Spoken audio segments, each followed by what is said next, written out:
Welcome to Raise the Line with Osmosis.org, seeking solutions with leading experts on how to increase healthcare capacity so people can get the care they need during the COVID-19 crisis and beyond. Hi, I'm Shiv Gaglani, and today on Raise the Line, I'm really happy to be joined by Dr. Johannes Vieweg, who is the founding dean and chief academic officer of the Dr. Kiran Patel College of Allopathic Medicine at Nova Southeastern University. The college received LCME accreditation in record time and has received national attention because of its innovative case-based system sequence curriculum and through a unique value-driven economic model that is utilizing intentional cost reductions and strategic reinvestments of savings to produce a high-quality academic program. Dr. Vieweg is a passionate believer in the power of education to transform lives, develop talent and ideas that lift individuals, communities, and states through strategic partnerships, shared mission, and intellectual curiosity. So Dr. Vieweg, thanks so much for taking the time to be with us today. Yeah, hi, Shiv. Good seeing you again. I always enjoy to work with Osmosis, so good hearing from you. Thank you. Yeah, it's great to have you on. And, obviously I know a lot about your background, having done the research and being your host today, but we like to ask our guests, in their own words, describe what got you interested in a career in medicine and then academic medicine after that. Yeah, it's a good question. And, sometimes I'm wondering why I did all this. There's no question about this. But I think, in academic careers, also in medicine, it boils down to mentorship and, what kind of people made you interested in a particular career, especially in medicine. And I had several great mentors throughout my career, and it still continues, that I'm impressed with some individuals who still innovate and drive our profession forward. I also want to say that my encounter with the students is extraordinarily rewarding because getting good ideas from young people, who are still unspoiled in their ideas and can articulate good ideas, that really is, in my opinion, most rewarding. And that's why I continue to do what I do. Definitely. And, we'll definitely get back to that at the end of the interview, because we like to ask what advice you'd give to the young people who are pursuing careers in medicine. But you mentioned mentors, and I had the opportunity to actually have one of my mentors on the podcast a couple months ago, Dr. Daniele Rigamonti, who's a neurosurgeon at Johns Hopkins, who I shadowed and still keep in touch with to this day. Do you mind sharing any specific names of people who truly influenced your career? I think that'd be instructive to our audience. Yeah, sure. From my accent, you see that I was actually born in Europe, particularly in Germany. So I spent my early 3 decades actually in Germany, and I was inspired by a family member of mine who was a doctor. So at the age of 7, I actually pretty much knew what I wanted to do. But I saw that, a lot of obstacles for somebody in a family who did not, my father and my mother never entered college.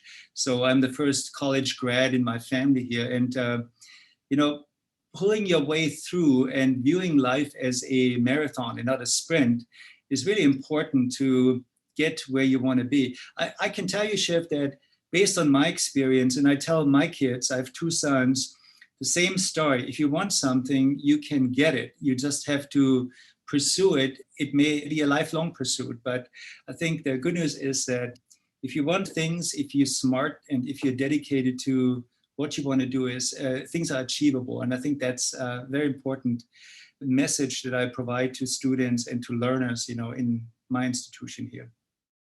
Yeah, so speaking of Dr. Kiran Patel, College of Allopathic Medicine, can you give us a bit of background about what makes it unique? Obviously, you're the 8th MD granting university in Florida, so we'd love to, our audience, many of them may be applying to your school. What are the things that you're most proud of?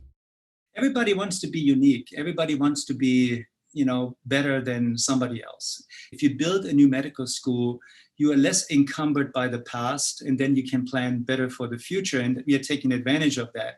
The first step, in this build was to develop a curriculum that is mainly active learning based. So we're doing a couple of lectures, but we are actually focusing more on problem-based learning, on team-based learning in our environment. And our curriculum is case-based. So we have cases. So we don't teach anatomy, biology, and physiology, and all those basic sciences in isolation. We are combining all those sciences in a single case that allows the student to better comprehend the connection between anatomy, physiology, and the basic sciences centered on a disease setting or a symptom that the patient expresses. I think that that concept is highly successful, and we see the success based on our student outcomes. So we have extraordinary, almost 100% pass rates on USMLE 1 and 2. And it just validates that active learning is the way to go. And it's the way we can, facilitate retention of very complex contents to our learners and particularly to our students. Yeah, I could not agree more. I mean, I remember when I was sitting in lecture halls at Johns Hopkins, truly being like, why are we still learning this way? It's the same as the Flexner Report over a century ago.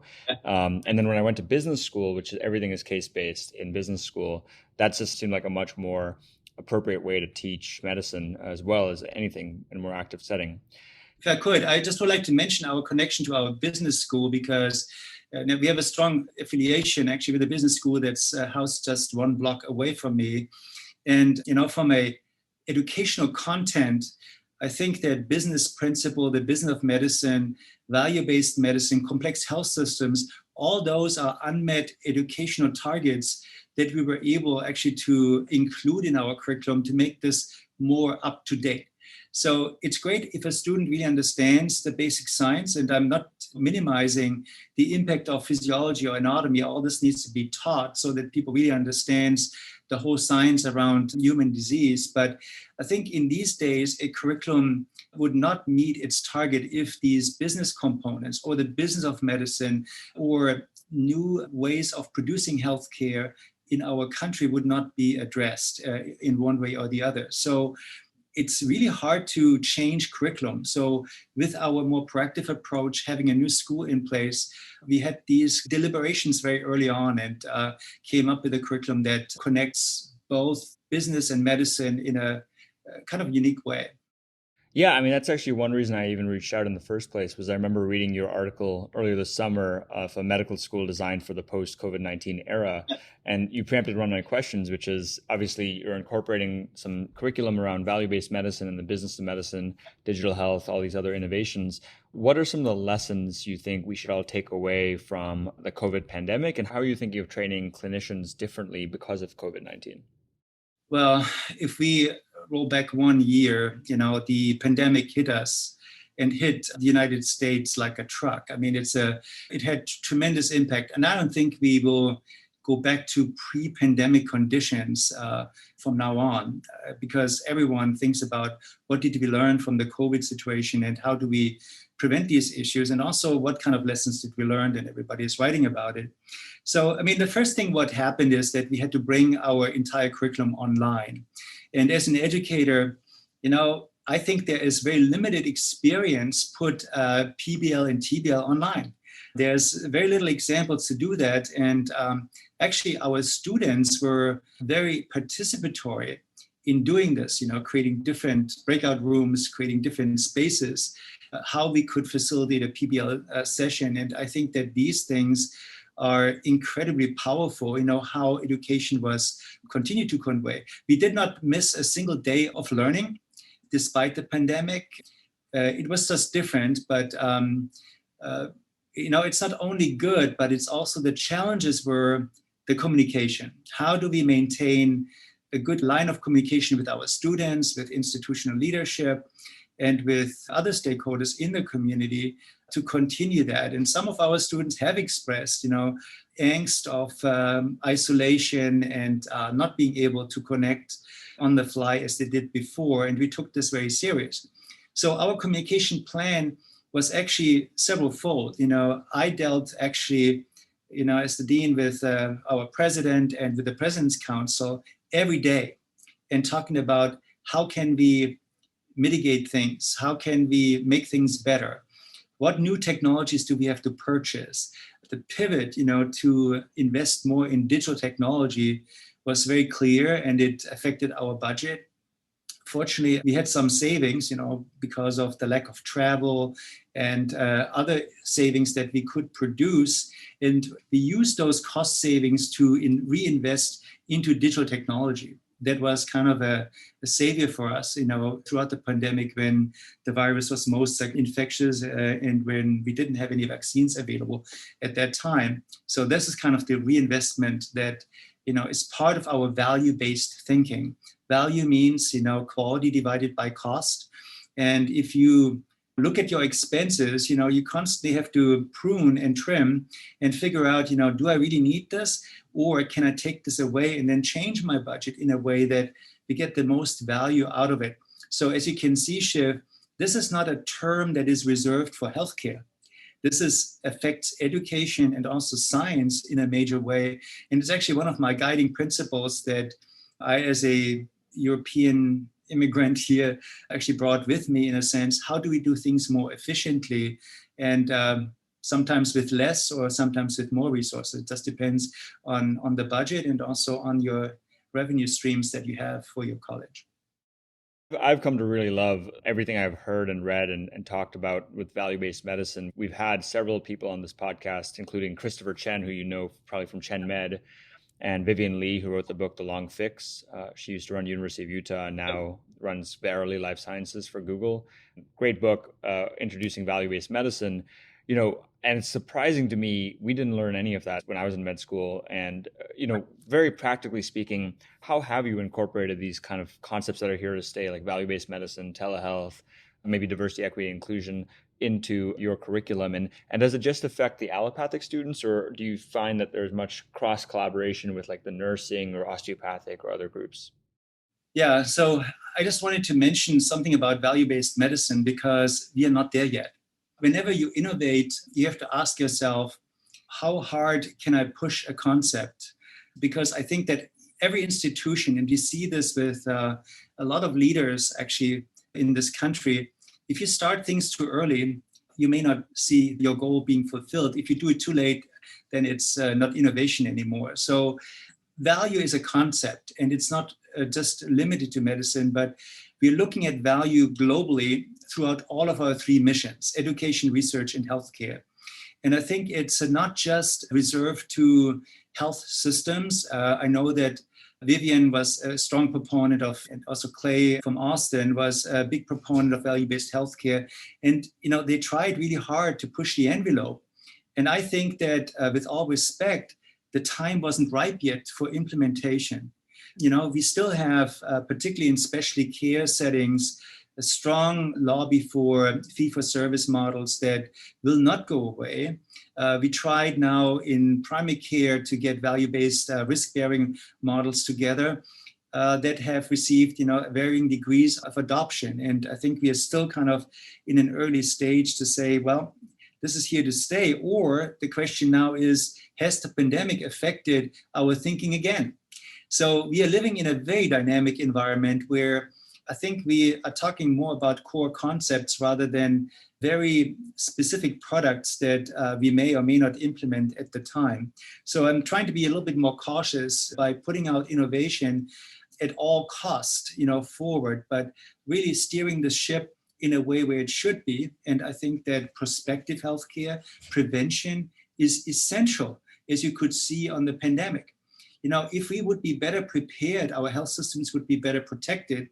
And what you see here in terms of financial impact of health systems through the pandemic, it's just a major challenge for most health systems here right now, just being unprepared and not having the insurance coverage, treating patients, incentivizing the physicians in the right way. All these things need to be fixed. And that's what Vivian Lee writes in her book, The Big Fix. We have to fix a lot of things, but I think that the fixes that we talk about have something to do with what kind of time we live in. And I think that the COVID pandemic has, again, moved the needle in a certain way, and we have to readjust. So I think that in our profession, agility and flexibility and nimbleness is a key trait for whatever we do. And that's what we just have to consider and be smart about it. I'm always talking about smart growth, smart leadership. Do everything smart before you push it too hard, because I think each institution has a threshold for innovation, right? If you exceed that threshold, it's going to be troublesome. If you stay below that threshold, I think you might actually reach your goal. So I just would like to put the adjective smart to everything what we do here and be more strategic in how we move forward, particularly with the medical school and also with our practice plan, with our health partner, and how we deliver healthcare.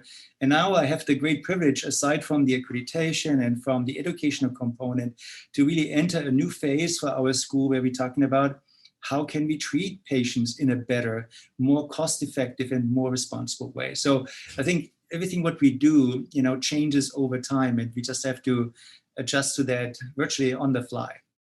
Yeah, I mean, I couldn't agree more with a lot of what you've just said there, including I love every organization has a threshold of innovation. Obviously, as a new school, you can be very innovative. It's blank slate, how you compose your faculty, your curriculum, to some extent, because you still have to get LCME accredited, and you did. And there's very firm guidelines around some of what you have to do there. So that's really interesting. Obviously, we're a teaching company. We love to fill in knowledge gaps for our learners, whether they be students, practicing clinicians, or even patients and their family members. What are some of the knowledge gaps that you think exist right now? You can choose any setting, whether it's students, clinicians, or patients, that you would most like filled in. Like if you were able to snap your fingers and have us develop a course on something, what would you want that to be? Sure. I think that first and foremost is, how to become leaders in digital health education. It sounds intuitive, but it's not that clear in which direction this can go with the different educational modalities that we're dealing with, and really enticing the student to adapt to a different environment here right now. So I think the bigger issue that you're asking, Shiv, is to develop things in a more integrated fashion. And people may or may not appreciate that health, care, education, research is a continuum. And I think realizing that, what we are trying to convey is, how do you connect education with healthcare? How do you connect education with research in a form of an experiential learning experience that you can simulate, by the way, even online? So simulation and the connectors between our triple mission, actually now it's a quadruple mission, because community service or the connection to the community has become the fourth pillar to stand on, aside from education, research, and healthcare. So when you think about these things as interdigitated elements of our business and create bridges among those, I think you have a different product. You don't have a product that just teaches students the basics of medicine, but how to apply it. And the application is sometimes what drives the students and makes better students. Either if it goes from research into education or from research into an application in the form of translation research or a clinical trial, these things need to be captured. And I think that also for you, not limiting yourself to the students or residents as learners, but also engaging more the healthcare workforce is a huge opportunity, because we have very little nurses who can deal with clinical trials, who have the experience. So the educational continuum is, undergrad, is graduate, and professional. And I think a systematic review of those needs right now would be very helpful to guide you regarding additional educational products. Thanks for mentioning that. That's really, really helpful. I couldn't agree more with the silos approach. Right now, there's pre-health, UME, the undergraduate medical education, GME for residency, and then CME. Just this year, we launched about 250 hours of CE credit. And one of the courses I'm most proud of is we worked with Ariana Huffington and her team at Thrive Global. We had her on the podcast and made a whole course on nursing resilience as well, which is obviously more systemic in nature, but for people to learn, it's a good thing. So I know we're coming up on time, but I did want to ask you, what advice do you currently give your students at Nova Southeastern, but also would you want to give our audience? We have over 2 million YouTube subscribers. Many of them are international healthcare students and professionals. What advice would you give them about approaching their careers in healthcare, especially during this once-in-a-lifetime moment? Well, I think there's some couple of guiding principles that I just would like to throw out for students and learners and or those who are interested in the health professions.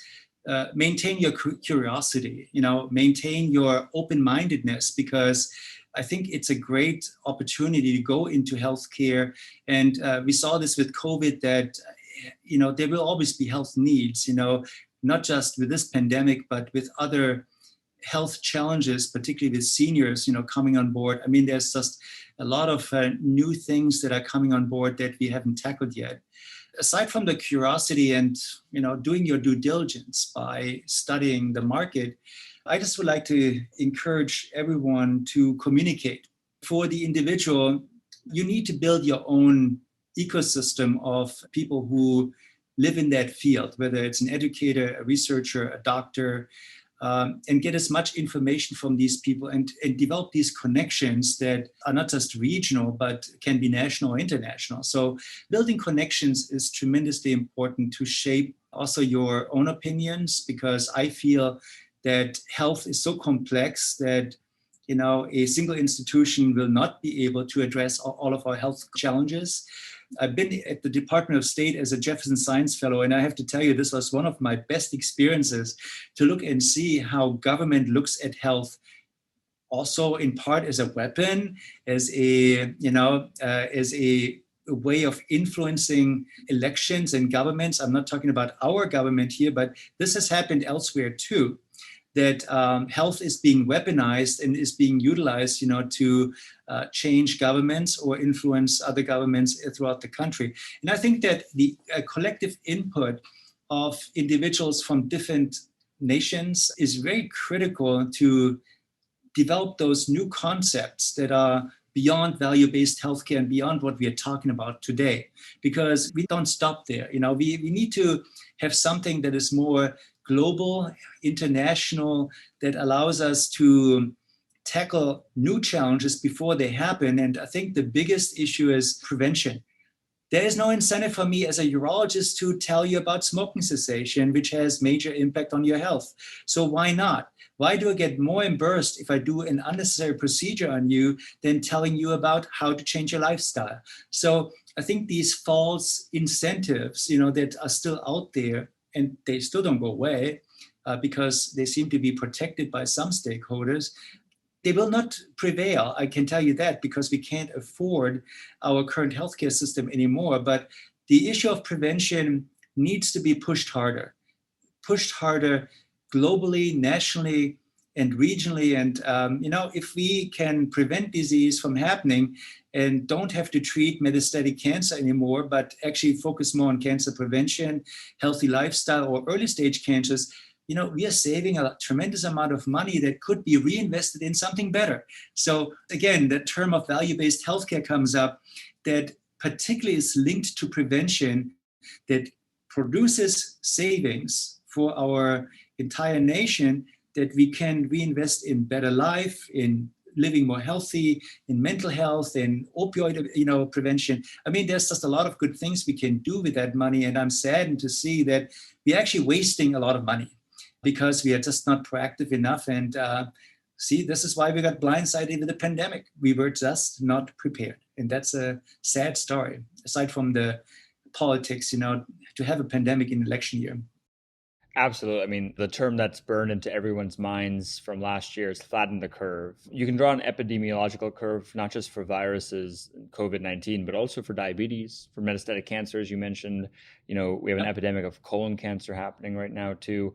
And one of my hopes, and I assume based on your comments, too, is that we think more about flattening the curve across the board. Like flatten the lung cancer curve, we'll need less thoracic surgeons if we're able to flatten that curve, because people quit smoking. And obviously vaping has sort of reversed that, made that curve bigger than it was even a decade ago. But I love what you're doing there. And I mean, obviously, I think your students are going to be very well situated with you at the head because, clearly you're speaking the language that they should be learning as they go through their programs.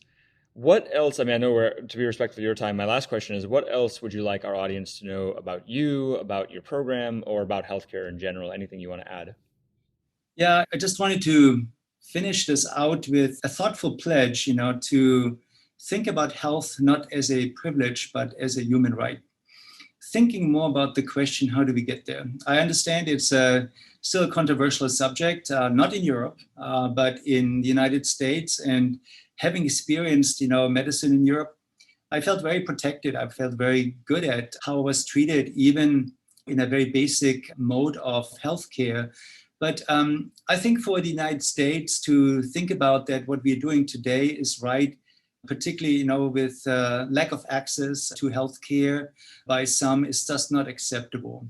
If something could happen, to re-engage and have that conversation with stakeholders, think about this. If you are an African-American lady with diabetes, maybe let's say it's type 1 diabetes, and she only comes to the emergency room when she has a hypo or hyperglycemic episode, and she bounces back from ER to ER because she just doesn't have the money to deal with insulin, or she doesn't know how to eat or how to do things.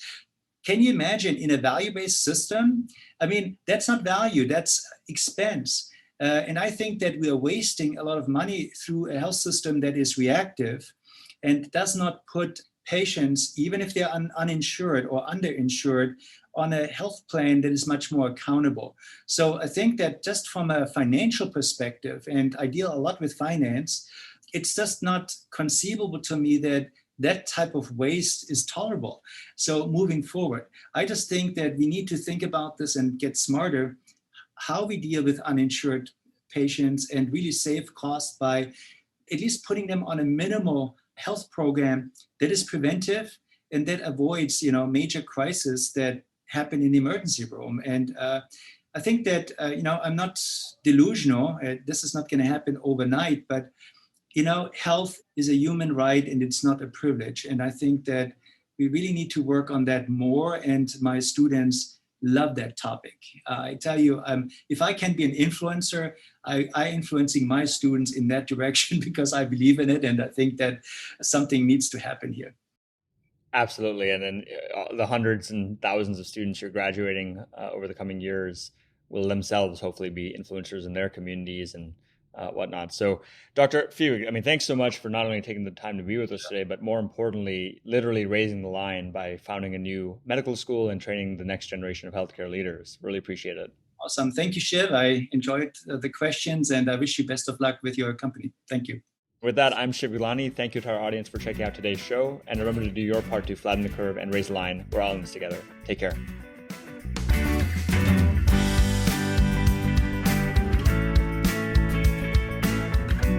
For more information on how you can help raise the line and flatten the curve, go to osmosis.org/COVID-19. If you like this podcast, please share it on your social channels. You can also subscribe to the series and check out all of our podcasts at osmosis.org/RaiseTheLinePodcast.